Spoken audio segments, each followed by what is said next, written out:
Hello WhatsApp দর্শক, এই মুহূর্তে দেখতে পারতেছেন চলে আসলাম।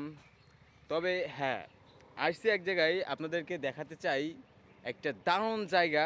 আমার কাছে অনেক পছন্দ হয়েছে, আপনাদের কাছেও পছন্দ হবে। তবে আমি কিন্তু এরকম ব্লগ ট্লগ করি না, আজকেই প্রথম ব্লগ করতেছি। তবে ব্লগটা হচ্ছে 1 থেকে 2 মিনিটের ব্লগ। তবে চলুন দেখে আসি, আমরা সেই জায়গাটা উপভোগ করি।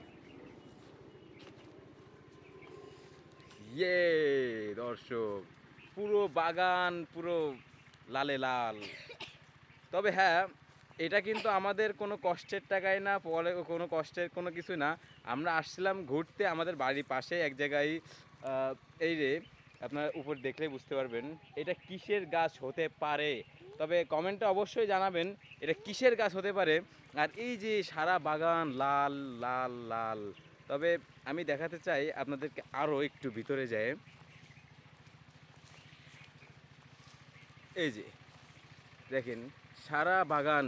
তবে এটা কিন্তু আমরা গোলাপ ফুল কিনে এনে সারা বাগান কিন্তু ছড়াইনি।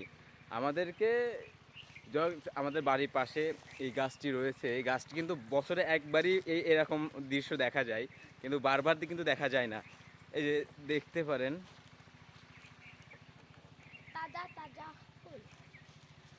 মানে গাছটাও যেমন, ফুলগুলো তো আরও ধরছে, অস্থির লাগতেছে আমার কাছে। সেই তবে দর্শক, বেশি যাব না, এই পর্যন্তই রাখবো। অবশ্যই আমার পেজটাকে একটু এই লাইক, এবার এটা কী ভাই, লাইক কমেন্ট, হ্যাঁ লাইক কমেন্ট শেয়ার করে দেবেন দর্শক। রেখে দিলাম, বাই, টাটা। টাটা। আরে ভাই।